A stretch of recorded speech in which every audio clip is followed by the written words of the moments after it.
Olá, você está escutando Mulheres de Produto, o podcast mais empoderado de mulheres no ramo da tecnologia e de produtos digitais.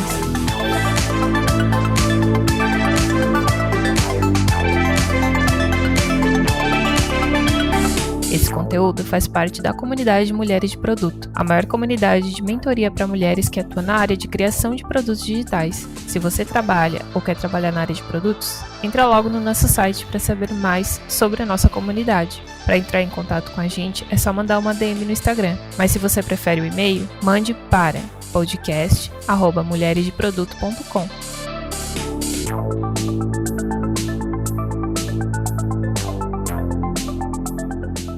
E hoje vamos dar seguimento à nossa série de processos seletivos. Vamos focar na etapa de entrevista. Produteiros e produteiras, bem-vindas a mais um episódio do Mulheres de Produto. Eu sou a Tainara Recchia e aqui comigo também está a Thalita Moraes. E hoje a gente vai falar sobre como é a entrevista para PM, seguindo aí a nossa série de processos seletivos. Hoje aqui com a gente também temos a Luciana Nunes e a Natália, participando para falar desse tema.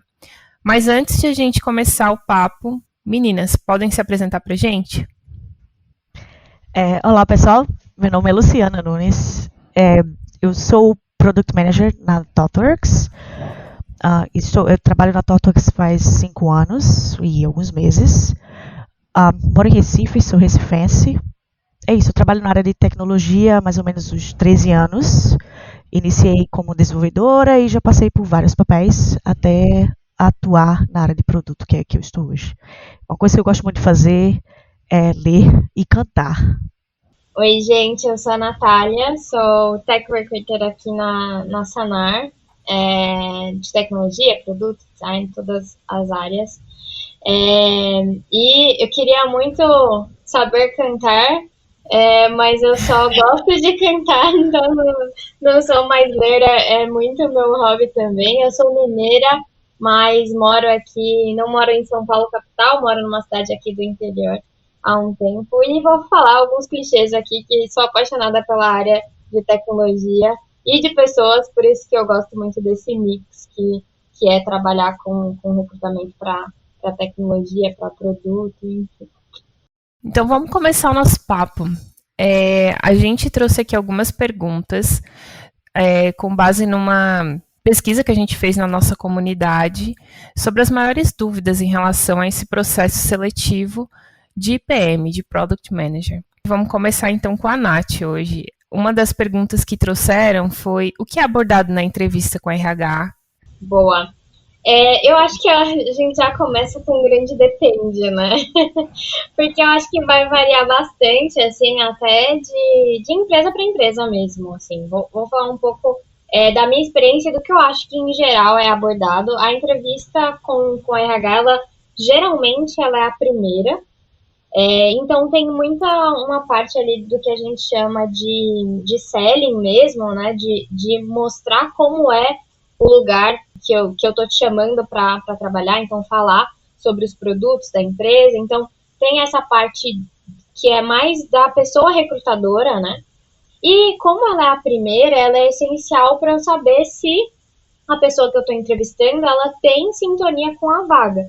Tanto de experiência, quanto sintonia quando a gente fala com a cultura da empresa. Então, eu acho que, em termos gerais, é isso que é avaliado. Eu posso dar um exemplo, né? Se o desafio ele requer que a pessoa crie um produto do zero, para mim é muito importante que a pessoa já tenha aquela experiência. Então eu vou abordar ou se ela já teve, como ela fez, ou como ela faria, né? Então, tem esses dois meios de abordagem, né? Então, em termos gerais, eu acho que ela é uma fase muito importante para expor muito o que é a empresa, por que eu estou te chamando, qual que é o desafio, e para entender se a pessoa tem a experiência que eu quero para aquele desafio.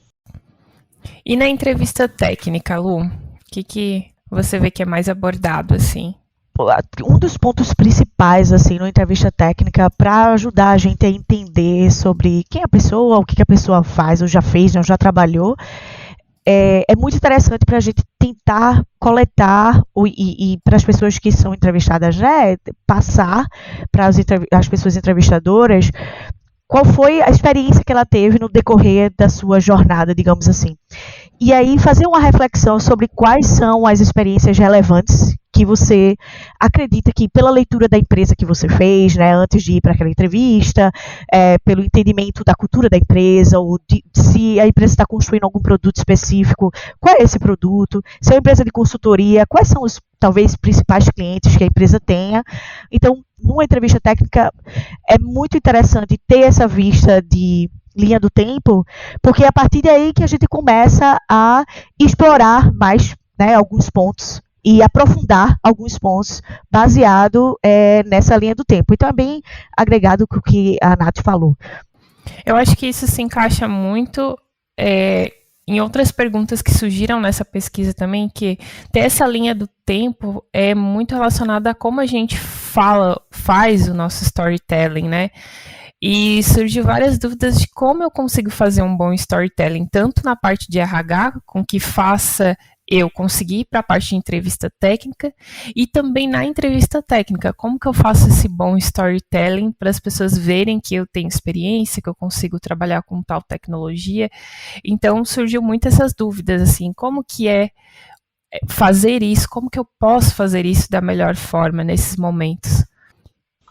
Boa. Tem uma colinha, né? Vou até já entregar. Não é uma colinha, mas geralmente existe um método que chama STAR, que é muito falado no mundo, que ele se baseia em situação, tarefa, ação e resultado.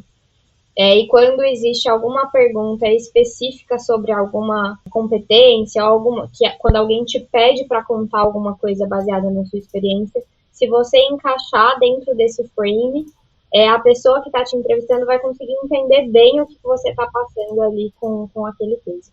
Então, existe essa colinha que eu até já adiantei, mas em linhas gerais, eu acho que toda vez que você se aplica para alguma vaga, ou alguém te chama, né, para alguma vaga, hoje no mercado as pessoas de produção muito chamadas, né, sempre existe ali um job description, né, uma descrição do que é o desafio, é muito fácil achar contexto sobre qual produto que a empresa tem, qual que é o estágio desse produto. Então, não vou falar de todas, né? Mas é fácil porque marca empregadora se tornou algo muito importante. Então, você tem acesso a isso. Eu acho que ter essas informações, ler isso e conseguir também personalizar o seu storytelling baseado naquilo é muito importante.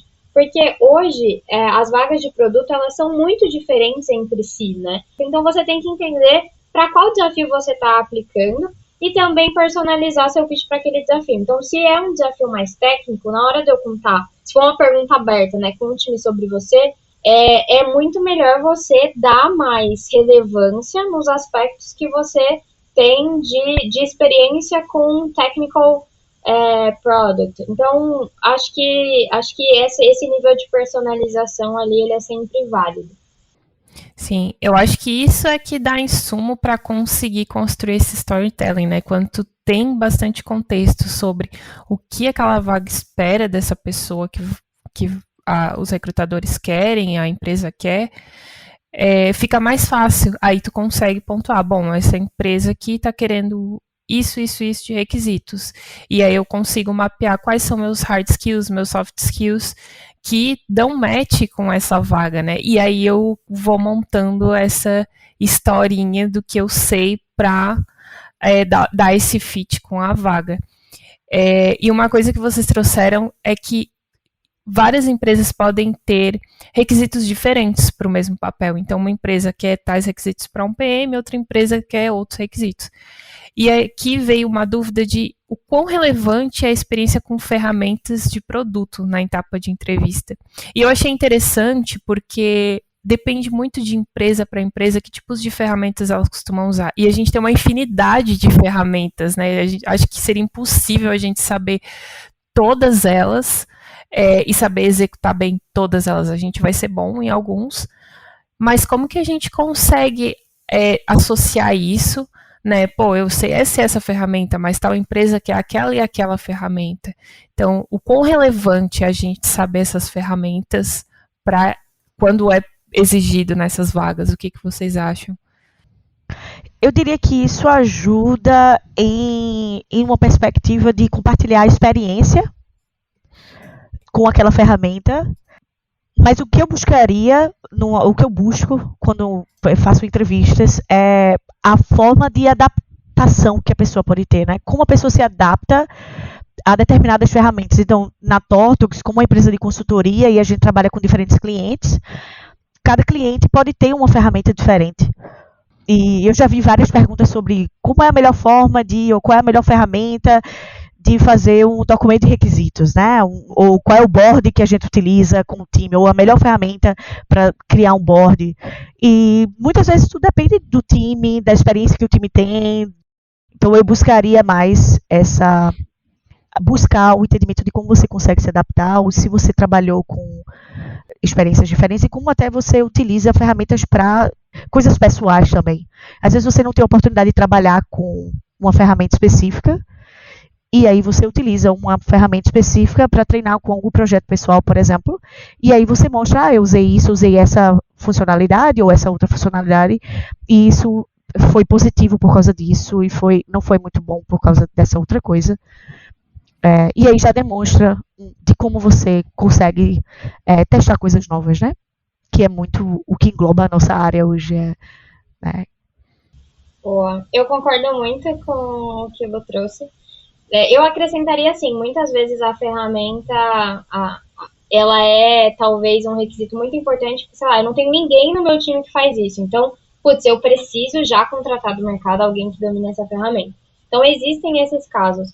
Mas hoje em dia eu vejo a maioria das vagas que eu faço, assim, a avaliação está muito mais em adaptação, em autonomia para aprender aquilo. A gente fala muito disso, né? Qual que é a sua autonomia para aprender aquilo? Essa capacidade de adaptação, de aprender aquela ferramenta, eu vejo isso muito mais sendo avaliado dentro de processos seletivos do que o domínio da ferramenta, né? Então acho que é muito concordo muito com o que você falou, assim, salvo essas exceções que eu falei para vocês. Esse ponto é bem importante, Nath, porque muitas vezes não tem vaga especialista, né? E aí, antes de ir para uma entrevista, se você não é uma pessoa especialista, vale você levar em consideração se aquela experiência que você teve, por mais que você não seja especialista naquela ferramenta, se a experiência que você teve atenderia aqueles requisitos. Ou se você consegue fazer algum tipo de treinamento interno, às vezes tem isso, a empresa provê algum treinamento interno sobre a ferramenta, e você precisa só estar apta ou disposta, né, uma pessoa disposta a aprender a utilizar aquilo e como levar adiante. Legal. Eu acho que adicionando a isso sobre ferramentas, né, que a gente tem uma afinidade para aprender, tem outro tema que surgiu também sobre as nomenclaturas. Como que eu decoro as nomenclaturas? E eu achei interessante porque eu já fiz algumas entrevistas de produto e eu percebi que no desenrolar da conversa eu falava alguns termos e percebia que a candidata não estava familiarizada. E eu acho que pode ser sim uma preocupação relevante, assim, e dependendo do tempo de experiência dessa pessoa, né? E aí, eu não sei se você deve decorar nomenclaturas, mas talvez trazer mais o que está no seu dia a dia. Mas eu queria saber um pouco da opinião de vocês em relação a isso. Pode ser um pouco difícil, porque pode depender também da empresa ou até de como a entrevista ela é guiada, assim. Dependendo da pessoa, quando você está numa entrevista, você pode explicar o que você faz, ou, né, a ferramenta. Você não precisa, às vezes, saber o nome especificamente da ferramenta que você utilizou, mas você pode explicar o que foi feito e o objetivo que você atingiu com aquela ação, né, ou aquela forma como foi executada. Às vezes vão ter pessoas ou empresas que vão esperar que você saiba a nomenclatura com a expectativa de que saber a nomenclatura quer dizer que você sabe utilizar aquilo. Mas nem sempre essa é uma sentença verdadeira. Você pode saber a nomenclatura sem nunca ter usado a ferramenta. Então, é mais benéfico você demonstrar que você sabe utilizar ou garantir que aquele objetivo está sendo alcançado, seja ele qual seja, né, ou a forma como você atingiu aquele objetivo, sem precisar especificamente saber a nomenclatura. Lógico que se você vê, por exemplo, uma job description em que tem várias nomenclaturas e você não souber, aí eu indico, procura saber antes, procura adequar, ver se você já utilizou no dia a dia, mesmo sem ser com aquela nomenclatura, e aí você fica talvez mais fácil na hora da entrevista você fazer suas colocações. Eu também eu acho que saber a nomenclatura raramente é um indicativo de saber fazer o que aquela nomenclatura fala. Então, e eu acho importante até falar que até como a pessoa entrevistadora, né? Se a pessoa entrevistadora está te fazendo muitas perguntas com nomenclaturas diferentes ou que você não entende, eu acho que também é papel da pessoa recrutadora deixar claro o que ela está esperando com aquilo, qual que é a experiência que ela está esperando. Não fiquem com medo de perguntar, né? Do tipo, eu nunca ouvi essa... Porque, de novo, tem muita nomenclatura. Então, eu nunca ouvi essa nomenclatura. O que ela quer dizer, na verdade? Porque muitas vezes você já passou por aquilo, você só não conhece aquele termo, e isso pode te prejudicar numa entrevista. Então, eu acho que absolutamente não precisa decorar todas. Acho que é muito mais importante o processo, né? Você saber aplicar o que você tá ali falando, enfim. Exato. Saber várias nomenclaturas e de tudo não quer dizer que você saiba usar tudo, né? Ou o que significa tudo. Então, é muito melhor você focar em algo que faz sentido para aquele contexto, ler sobre e fazer perguntas, do que querer saber todas. E isso pode até te prejudicar, porque você pode tentar decorar várias nomenclaturas e na hora da entrevista ser questionado por algo e você não saber explicar, porque são muitas. Então, eu também iria por essa linha. E indo um pouco sobre experiência, que eu acho que isso é uma coisa que até vai sair um outro podcast nosso dessa série, que a gente vê, não sei a quantidade exata, mas muitas dessas entrevistas exigem uma quantidade de tempo ali de experiência. E aí surgiu na comunidade a preocupação em como contar a minha experiência, como explorar e contar, se eu só tenho experiência com projetos, dependendo da experiência que é exigida, ou o produto que essa empresa trabalha, por exemplo, trouxeram até um exemplo, né? A empresa trabalha com um certo produto e exige experiência naquele ramo, e eu não sei ainda sobre isso, né? Mas estou me candidatando para essa vaga. E também tem a situação de experiência com um produto que não foi lançado, por exemplo. E aí não tenha tempo de experiência mesmo com produtos, né? Então, como que eu vou conseguir me candidatar e saber me dar bem nesses momentos, assim?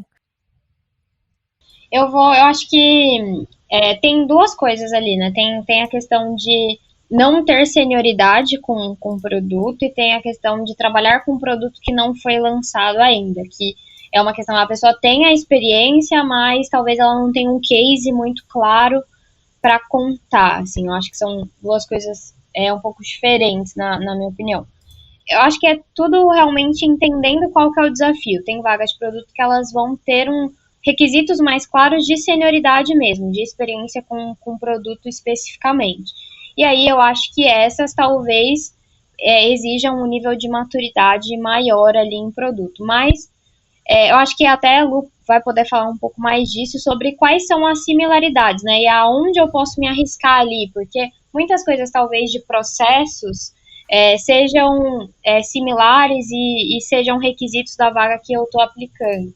Então, eu acho que tem essas duas diferenças. Quando o produto não foi lançado, não foi público, eu acho que cabe ali, talvez, um ensaio maior no case, né? O que eu posso contar? Eu sei que não vai ter muita evolução, mas provavelmente eu tenho um case muito legal de criação de produto do zero, né? Eu me baseei ali em alguma coisa. Então, eu acho que aí não é tão não ter a experiência, mas mais construir o case realmente sobre o que eu construí dentro desse produto.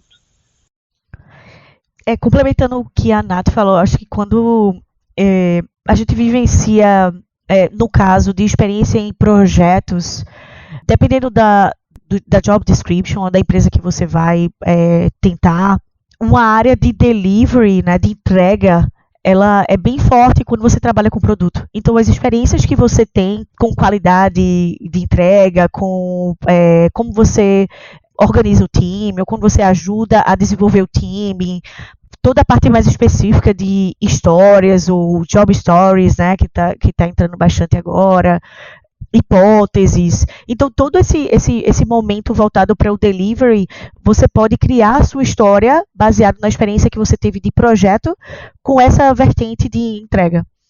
Lógico que é importante refletir sobre o projeto que foi feito, ele foi entregue o quê? Qual foi o valor que foi agregado para, né, a conclusão daquele projeto, como o pensamento foi definido junto com o time, por exemplo.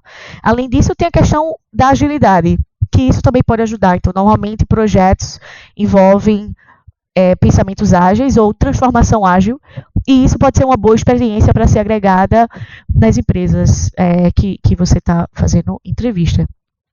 O outro ponto de vista em relação a produtos, por exemplo, que não estão disponibilizados, eu acrescentaria tentar criar um storytelling com como foi que você chegou naquelas definições. Seja na definição daquele MVP, seja na definição de épicos específicos, ou seja, como foi dividido o propósito né, de valor a ser entregue, como foi priorizado. E todas essas definições fazem parte do processo e da experiência, e que por mais que o produto não tenha sido disponibilizado, você não precisa nem explicar qual é o produto, mas você pode dizer como foi esse processo. O que aconteceu, quais foram insights, pessoas envolvidas, se teve fases de, né, o discovery, que pode ser um workshop, que não precisa ser fases específicas, mas sim sessões que aconteceram em determinados momentos para identificar ou coletar informações para orquestrar, né, e fazer as coisas acontecerem. Tem um outro ponto que, em algumas mentorias que eu já dei, que eu não sei se as pessoas também questionaram ou trouxeram, mas é quando você não tem experiência nenhuma na área de produto. E aí, o que é que você pode fazer para isso, né?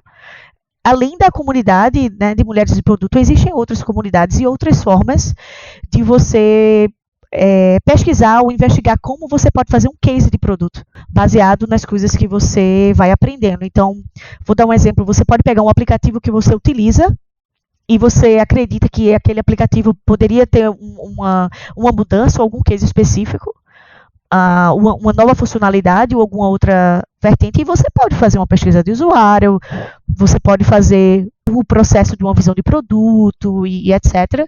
E isso pode ser um case seu, que você pode mostrar ou falar sobre numa entrevista, criar um artigo, postar esse artigo, divulgar esse artigo e, né, numa potencial entrevista, você falar sobre ele, sobre como você chegou e quais foram os resultados. Eu acho que acrescentando a isso, é uma forma, para quem não tem experiência, né? É uma forma de você aplicar o que você vem estudando, né? Então, provavelmente você não tem experiência, mas você está fazendo algum curso, está estudando.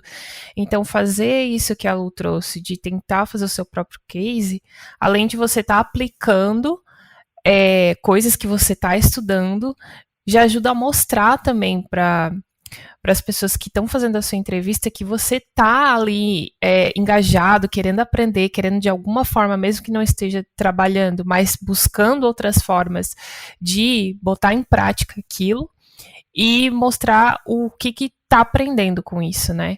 E sobre a parte de pessoas que possam ter possíveis experiências, eu acho que é interessante também trazer os pontos que falharam, né? Porque nem sempre você vai ter sucesso no seu produto, na sua entrega. Mas também é legal você contar, a gente tentou tal estratégia, fez isso, fez aquilo, mas no final a gente descobriu que não deu certo, e não deu certo por causa disso, a gente aprendeu isso nesse processo. Então acho que é legal, porque a gente também tem que considerar como que a gente foi resiliente nesse momento de aprendizado com uma coisa que não deu certo para fazer diferente, né? Isso tá muito ligado à nossa área. Então acho que eu adicionaria esses 2 pontos também.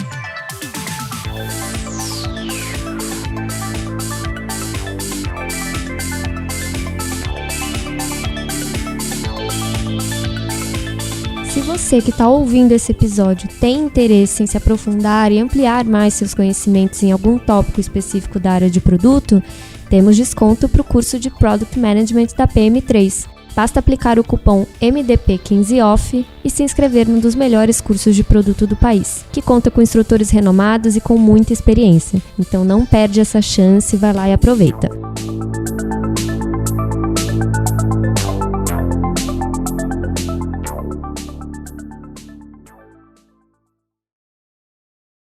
Agora eu acho que mudando um pouquinho invertendo os papéis aqui e indo para a pessoa candidata, que perguntas que a pessoa candidata pode fazer em uma entrevista com a empresa? Eu acho que a pessoa tem até uma coisa engraçada de achar que quando a pessoa não pergunta, talvez ela não esteja interessada, né? Eu pessoalmente não acredito nisso. Eu acho que você tem que perguntar se você tem curiosidade. Eu acho que as pessoas perguntam um pouco. Por exemplo, a gente estava falando no começo sobre o desafio, né? Ter contexto, a pessoa entrar num processo sabendo o que ela vai ser avaliada. Tem uma pergunta que eu sempre me preparo para responder ela, mas poucas pessoas me fazem, que é: no que eu vou ser avaliado nesse processo seletivo, sabe? Em que vão me avaliar? E aí eu acho que ela tem que perguntar o que ela tem curiosidade, assim. Eu sempre falo, se a gente fizesse uma oferta agora, você teria todas as informações para aceitar? Ou você ainda ficaria com curiosidade de alguma coisa, como é a área, tá compatível com o que você quer para sua carreira, o desafio tem sintonia com a experiência, com o valor que você quer agregar? Então eu acho que é bem isso, assim. Excelente, Nath, o que você trouxe. A minha pergunta-chave sempre para as pessoas é: o que você busca quando você está, né, sendo entrevistado numa empresa? O que é que você está buscando? Pode ser em relação eu quero entender mais sobre a estrutura da empresa, eu quero entender a cultura. É uma cultura de produto? Como é a cultura de produto da empresa? É uma cultura de transformação ágil? E como você se sentiria trabalhando nessa empresa? E aí ajuda você a tentar tirar as curiosidades que podem vir à tona baseado nessas perguntas. Então, legal. E eu acho que indo agora para a fase final dessas etapas de recrutamento, tem as dúvidas também sobre a parte do feedback, né? Que é a parte final, sendo se você passou ou não. Mas quando a gente fala sobre esse momento que a pessoa não passou, a gente sabe que, às vezes, pela demanda de pessoas que o recrutamento tem, fica difícil olhar pessoa a pessoa e trazer coisas muito específicas, né? Mas para algumas pessoas é importante esse momento. Então, o que vocês acham em relação a isso quando a gente recebe esse feedback? Acredito que as empresas já estão, a maioria das empresas já está fazendo isso, mas para ela entender, mas o que aconteceu de fato, qual o momento que eu não passei? Aqui fala, por exemplo, algumas que eu já vi são: você pode ler esse livro vai ajudar você, ou olhar um pouco sobre metodologias ágeis, enfim. Mas às vezes parece ser muito aberto, né, de certa forma. A candidata, ela pode fazer perguntas para o recrutamento de volta: poxa, mas eu queria saber tal ponto, ou o que vocês pensam em relação a isso? Eu acho que você colocou a candidata pode, né? Eu acho que sempre pode, assim. E é raro, eu não sei. É raro eu receber depois de um feedback uma pessoa que me fala: putz, eu não entendi isso daqui. Você pode discorrer mais sobre esse feedback? Então, é bem raro, assim. Para os entendimentos, né, das pessoas que se candidatam, eu acho que quanto mais etapas você passou naquele processo seletivo, mais, em suma, aquele feedback ele pode conter, né? Então, um feedback de entrevista com a pessoa recrutadora e um feedback já lá no final, de entrevista final com o time, com a pessoa de produto, o feedback da entrevista final, ele vai ter bem mais insumos, porque você passou por várias etapas. Quando você passa por uma etapa só, muitas vezes ele está ligado mais aos requisitos da vaga, às experiências que eu espero que essa pessoa tenha, do que a um desempenho ruim dentro do processo seletivo. Por isso que, às vezes, não abre margem tanto para eu falar sobre desenvolvimento, né? Porque é uma questão muito mais de experiências compatíveis. E uma coisa que eu, só acrescentando, eu acho que o feedback de qualidade, ele parte muito desse antes de saber o que eu estou buscando claramente. Se eu não sei o que eu estou buscando claramente, eu não sei porque eu estou reprovando as pessoas claramente, eu não sei dar um feedback claro. Então, acho que tem um papel ali da empresa também de saber o que ela está buscando claramente. E se as pessoas perguntarem, né, no que eu vou ser avaliado, vai ficar muito mais claro para elas também o feedback negativo, né, do porquê que eu não fui bem em alguma etapa específica. Eu concordo 100%, Nath. Eu acrescentaria que às vezes tem ações ou expectativas que elas podem ou estão mais aprofundadas, baseado no que a empresa espera, e às vezes a gente não tem essa visibilidade. Às vezes está descrito no job description, mas às vezes não está. E aí a gente fica naquela situação de talvez não receber ou não entender ou não conseguir coletar o feedback. E aí tudo vai depender de qual é a situação que cada pessoa vai estar passando, né, na jornada dela. O que eu indicaria, mas com ressalvas, se não conseguiu pegar um feedback, mesmo tendo solicitado às empresas, se não conseguir ter um retorno, busca refletir um pouco, não muito, mas né, não precisa depositar muito tempo nisso, mas refletir um pouco sobre como foi a entrevista e entender, eu realmente não trouxe experiência sobre esse determinado assunto e no job description estava pedindo isso como expectativa. Talvez eu possa aprofundar nessa área específica, caso uma próxima oportunidade tenha algo similar. E aí, aos poucos, você vai evoluindo e aprendendo e exercitando, né, em outras oportunidades. Eu vou puxar aqui algumas perguntas que a comunidade fez, então vou aproveitar para já agradecer todas as mulheres que responderam a nossa pesquisa. A gente lançou uma pesquisa para fazer essa série sobre o processo seletivo e ser um pouco mais assertiva nas principais dúvidas, né, ou nas dúvidas que aparecem mais. Muitas perguntas vieram como, posso pedir mais detalhe do feedback ou não? Então, acho que vocês responderam bem essa parte e eu acho que a gente tem sempre ter essa consciência de que a gente pode, né? A gente, às vezes, não vai ter uma resposta, porque, enfim, N processos, as empresas são mais corridas, né? Umas são mais tranquilas, conseguem dar algo mais personalizado, mas, assim, acho que fica a dica de que pode, né? Solicite esse feedback e, bom, trabalhe em cima, né, do que vier, enfim, se não vier também, acho que a Lu acabou de dar várias dicas boas também para refletir sobre isso, né? Bom, vou ler aqui uma pergunta que é sobre experiências fora da área de produto, né? Então, a mulher perguntou assim: quais são as experiências fora da área de produto que podem nos destacar na área? Faço a entrevista e sempre me falam, você está cru em tecnologia ou não tem experiência em discovery. Mas não tenho mesmo, quero uma experiência para justamente aplicar o que eu sei. Então, nesse sentido, o que vocês têm para falar para essa mulher em relação a aproveitar, né, experiências passadas, né, em outros cargos, às vezes, para fazer a entrevista para produto? Tendo uma visualização de repensar que muitas das experiências que a gente tem no nosso dia a dia, ela pode ser considerada um produto em si, né, ou um serviço que a gente está fazendo ou prestando, enfim. Isso já ajuda a tentar refletir sobre experiências que já teve no passado. E tentar fazer essa linha do tempo, esse storytelling de como aquele objetivo foi alcançado, ou aquele valor foi agregado, enfim.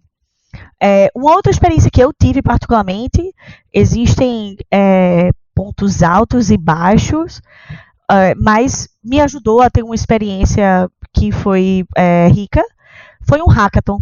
Às vezes existem alguns hackathons que não precisa ser, né, 24 horas, etc. Vai ser algo mais nivelado, assim. e bem voltado para a área de produto. Porque isso traz um tipo de experiência que pode trazer um case final e pode incentivar uma análise de alguma parte específica de um produto ou de uma necessidade de usuário que não é atendida hoje, por exemplo. Pode ter certeza que existem várias situações, várias necessidades de usuários que não são atendidas atualmente e a gente tem espaço para isso. Muitas vezes a comunidade, né, a comunidade de mulheres, a comunidade de produto pode ajudar muito em determinadas conversas a gente entender quais são potenciais casos que a gente pode simplesmente se juntar ao grupo e navegar neles, e aí você tem uma experiência de um case, por exemplo, para passar quando está em uma entrevista. Eu iria com essas dicas. Boa. Eu gosto muito das dicas que você deu.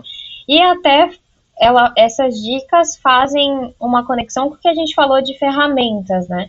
Muitas vezes a autonomia de aprender algo, ela se faz tão relevante quanto saber ou ter passado por uma experiência. Então, acho que todas essas dicas, elas cabem muito bem nisso, em autonomia de aprender, né?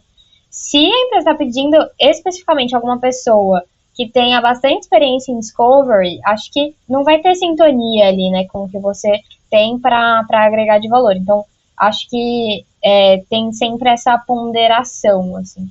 E eu acho que eu investiria também, acho que aí a depender do que está pedindo, mas muitas descrições de desafio pedem soft skills, né, de comunicação, colaboração, gerenciamento de expectativa ali. Então, se está descrito isso e você consegue dar exemplos sobre isso, você pode se destacar muito nessas skills que não são consideradas tão técnicas, né? Mas que são skills super importantes pro dia a dia ali do trabalho. Perfeito. Eu vou fazer a próxima pergunta, então, puxando esse gancho das ferramentas, né? Acho que vocês comentaram um pouco, mas a pergunta aqui é em relação ao que o recrutador quer saber. Se eu sei utilizar as ferramentas, tipo os frameworks de discovery, ou se é sobre a área de negócio, tipo área financeira, educação, saúde, ou se é mais soft skills. Então, aqui nessa pergunta, acho que tem um pouco de tudo, né? Dá para resumir um pouco até de coisas que vocês já falaram, né? Mas e aí, conta pra gente, né? Afinal de contas, o que o recrutador quer saber, né? Depende. Eita, demorou para chegar o depende, mas chegou, depende. Eu acho que tem um segredo, ou um segredo, não sei nem se é segredo a palavra, mas uma situação que é o que a pessoa entrevistadora quer ouvir, ou espera ouvir daquela entrevista. Então, tem uma leitura da pessoa, da situação, ou como a entrevista até se inicia, pode ser um diferencial. E isso pode te ajudar a fazer algumas perguntas também. Ser específica em questionar, a gente até citou sobre isso, em procurar saber o que é que determinada área seja interessante ser citada ou aprofundada, pode ajudar também a tentar identificar o que é que você espera ouvir, né? Você, como pessoa recrutadora, espera ouvir da minha experiência. Lógico que vão ter situações em que a pessoa já vai dizer diretamente: eu espero que você me diga essa informação, eu espero que você traga essa experiência específica. Então, esse ponto de criar uma linha do tempo que a gente estava falando no início, pode ajudar a direcionar também, ou a fazer com que as pessoas que estão lhe entrevistando façam perguntas específicas das áreas que você já passou, ou da experiência que você já teve, para se aprofundar naqueles determinados assuntos. Então, você passando essa linha de tempo, falando essas informações alto nível, e deixar com que a pessoa pergunte sobre o que é que ela quer aprofundar, isso te ajuda a mapear e ser mais específica em, quer saber mais sobre esse assunto. Então, talvez eu vou focar um pouco nisso e depois abrir para também a pessoa fazer outras perguntas mais específicas. Eu iria com esse caminho.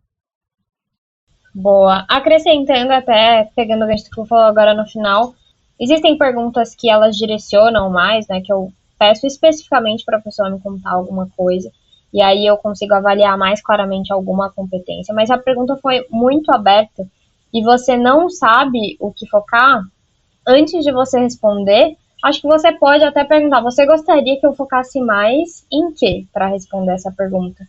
Então, acho que pode ser. E aí é um grande depende, porque muitas vezes, até dentro de um processo seletivo, pensando no processo inteiro, muitas vezes vai ser esperado em cada etapa que você responda sobre uma coisa diferente, talvez para a mesma pergunta, se a pergunta foi muito ampla, né? Então, acho que é isso.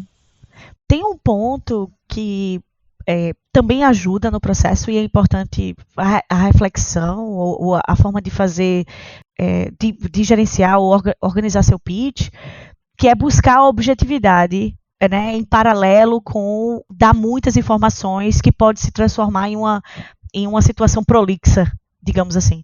Então, balancear entre o que é objetivo e o que é prolixo, que aí encaixa em como é a sua comunicação, ou quão efetiva é a sua comunicação, é crucial nessas, principalmente quando está fazendo pitch ou quando está informando, trazendo sobre a sua linha do tempo, por exemplo, né?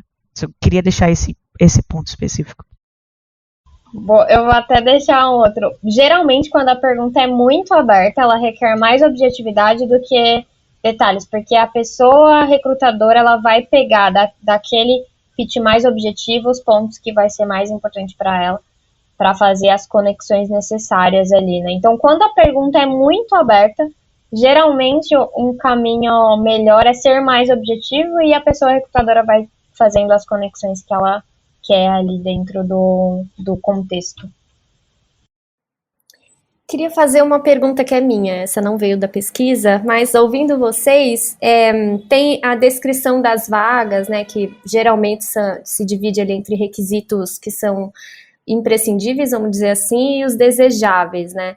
Geralmente a gente vê ferramentas ali no desejáveis, eu não sei, essa conexão entre o que está descrito na vaga e a entrevista em si, né, com o recrutador, né, com a recrutadora de RH ou mesmo com uma mulher especialista em produto, pode dar uma dica boa do tipo do peso que cada coisa tem, né? De repente, assim, eu sei que na vaga o Gira, por exemplo, é desejável. Então, eu posso contar minha experiência com o Gira, mas talvez isso dê uma pista de que o recrutador, né, a recrutadora não queira dar tanta ênfase nisso, não sei. Tem essa conexão entre o que está descrito na vaga ali, quando a gente vê no LinkedIn, e as entrevistas? Isso pode dar uma pista para a gente do que está um pouco na cabeça das recrutadoras? Acho que, idealmente, sim. A conexão entre o que é avaliado no processo e o que está descrito no job description deveria ter bastante sintonia ali com né, as etapas e as perguntas, enfim. E eu acho que para a pessoa se preparar, o melhor insumo que ela vai ter é o job description, o que a empresa está buscando. Eu acrescentaria que buscar encaixar essa utilização da ferramenta dentro do storytelling ajuda também, ao invés de, né, falar o storytelling depois no final dizer, eu já trabalhei com isso, porque estava no job description, né? Então tentar encaixar o que está dentro do job description dentro da fala do pitch vai ajudar bastante, porque aí já sabe efetivamente aonde você está utilizando ou por que você utilizou aquela ferramenta, e aí pode dar insumos para quem está entrevistando eita, eu quero saber mais sobre isso. E aí se aprofunda com outra pergunta. E para fechar, tem mais uma pergunta aqui, que eu vou ler. Na maioria das vezes, os feedbacks, né, são inexistentes. Mas tenho dúvida sempre em como resolver o problema quando o feedback é relativo à senilidade. Como vou resolver isso sem conseguir uma primeira experiência na área? Eu acho que, assim, não deveriam existir feedbacks relativos a isso. Eu acho que é um claro caso de preconceito mesmo no feedback, assim. Existem coisas que eu posso falar isso para driblar, por exemplo, acho que hoje não se faz mais uso de nem idade, nem data de nascimento em currículo, enfim. Mas aí eu acho que talvez seja um indicativo também, será que eu quero realmente trabalhar para aquela empresa que está me dando um feedback relativo a isso? Será que isso não vai contra os meus valores? Como é que será que é o ambiente desse lugar no dia a dia, sabe? Eu acho que é um ponto de reflexão, assim. Porque eu acho que isso não deveria acontecer, e hoje eu não vejo isso fazendo diferença no dia a dia, né? Não é uma competência. A gente não tá falando de algo, a pessoa não tem experiência com discovery. Não, a pessoa realmente não teve uma experiência na área, tá transicionando agora, enfim. Então, eu acho que é um pouco isso. Não sei o que o Lu acha. Eu acho que a gente pode fazer um podcast sobre isso. É um assunto que eu tenho pouco conhecimento, eu acho que tem mulheres na comunidade que devem ter passado por isso, né? Talvez por um processo de transição num ponto de carreira onde ela já tem, né, sei lá, mais... nem sei como dizer isso, né? Mas a gente fala mais idade, né? Ou é mais experiente. Eu acho que a gente pode esquentar esse assunto, né? Inclusive, dentro da comunidade, a gente pode buscar essas mulheres, né? Acho que, com certeza, a gente acha quem tá fazendo a transição nessa etapa de vida, né? E sendo mais experiente em outra carreira, né? Enfim, ótimo, gente, arrasou. Tem mais uma pergunta aqui que a gente acha que, além de interessante, eu vejo que é muito importante. Que é como a gente passar confiança. E eu acho que isso vai muito sobre a gente mesmo, a autoconfiança da gente para conseguir passar essa confiança para o recrutamento, né? E eu acho que isso impacta diretamente nós mulheres, né? E a gente sabe que tem dados aí que as mulheres, quando vem uma vaga, elas olham se elas estão ali dando um fit com todos os requisitos. Quando homens, se eles veem que 2 requisitos já batem para eles, eles já estão se candidatando. E isso acaba que impactando na nossa confiança de se candidatar. E como que a gente consegue, né, essa parte de ter autoconfiança e ao mesmo tempo passar essa confiança para quem está recrutando a gente? Eu acho que isso passa muito também por uma questão de autoconhecimento, né? De você saber ali das suas inseguranças, porque eu acho que isso vai ser bem diferente, assim, né? Eu vou falar um pouco por mim e um pouco pelo que eu vejo, assim. Eu acho que eu sou uma pessoa bem insegura que me agarro na prática. Então, toda vez que, sei lá, eu preciso falar alguma coisa, ou fazer um treinamento, ou me expor, assim, e que eu preciso, que confiança é uma coisa importante, eu tendo a praticar e me preparar. E eu acho que quando você está preparada, por mais imprevisível que seja uma entrevista, porque tem algumas variáveis, né, as perguntas são diferentes, mas se você se prepara, lê sobre a descrição, ensaia seu case, né, quais são os cases ali que eu posso contar, eu acho que você tende a não deixar essa insegurança e esse nervosismo te atrapalhar de alguma forma. Tem essa questão de homens aplicam mais mesmo, isso é real, assim, a gente recebe mais aplicações geralmente, né, de homens, e eu acho que tem muitas pessoas fora da expectativa do que está sendo divulgado ali, mas eu acho que tem uma questão de se arriscar bem importante. Eu diria assim, se você não tentar, você nunca vai saber o que vai acontecer, né, então, mas eu acho que se você cabe ali dentro daquela descrição de requisitos, aplica, assim, mesmo um ou outro não tá compatível, aplica e se prepara, seja transparente. Putz, eu nunca tive experiência com aquilo, daí entra o que eu falei, mas eu posso provar para vocês que eu tenho autonomia de aprender, eu aprendo muito rápido, e eu já mapeei aqui o que eu preciso fazer dentro dos meus limites para aprender e ganhar experiência nisso. Enfim, então acho que tem essa questão. Perfeito, Nath, concordo 100% no que você falou. Acho que uma dica que eu dou, que eu já fiz algumas vezes, é que às vezes você pode encontrar alguma pessoa da comunidade que dá mentorias, por exemplo, e você pode fazer uma troca com essa pessoa sobre aquela vaga em específico, como abordar determinados fatos ou como abordar a sua experiência no entrevista, e você pegar feedback também dessa pessoa. Então, buscar uma pessoa, seja uma pessoa de confiança, uma pessoa da comunidade, uma outra, principalmente outra mulher que possa te ajudar a refletir sobre alguns pontos específicos. Isso é uma dica bem rica que pode te ajudar também no processo. Gente, que papo incrível! Várias dicas aí, super valiosas. para as mulheres irem bem preparadas para as próximas entrevistas. A gente vai fechando por aqui. Eu queria muito agradecer a participação de vocês, Nath, Lu. Foi maravilhoso esse encontro. Valeu, gente. Obrigada. Foi um prazer enorme estar nesse momento com vocês. Obrigada, pessoal. Vou copiar a Lu aqui e falar que foi um prazer enorme participar desses momentos. Adorei o convite, adorei o papo, achei incrível. Thalia, obrigada por participar aí comigo nesse podcast hoje. Valeu, gente. Tchauzinho.